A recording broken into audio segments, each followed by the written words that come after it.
কাগজে কলমে নকশা তৈরি করা হলেও এখনও কোনো পঞ্চম প্রজন্মের যুদ্ধবিমান বানাতে পারেনি ভারত।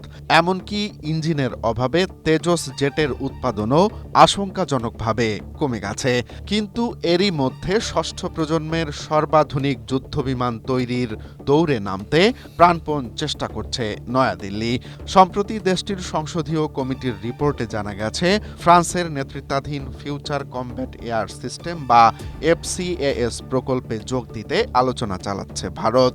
জার্মানি এই উদ্যোগ থেকে সরে দাঁড়ানোর পর ফাঁকা জায়গায় ভারতের ঢোকার বড় সুযোগ তৈরি হয়।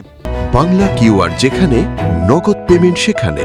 সারা দেশে 10 লাখেরও বেশি মার্চেন্টে নগদে পেমেন্ট করুন খুব সহজে। বর্তমানে আমেরিকা ও চীন ষষ্ঠ প্রজন্মের বিমান তৈরিতে অনেক এগিয়ে গেছে।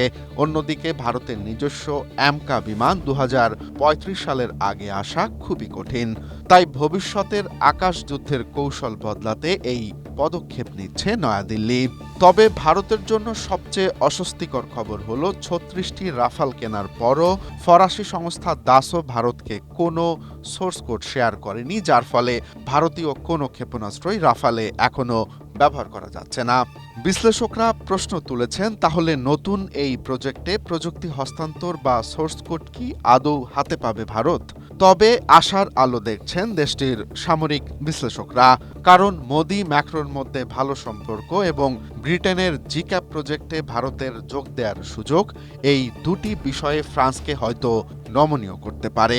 পাশাপাশি DRDO ফরাসি সংস্থা সাফরানের সঙ্গে ইঞ্জিন ও যৌথভাবে হ্যামার ক্ষেপণাস্ত্র তৈরির পরিকল্পনাও করছে ভারত।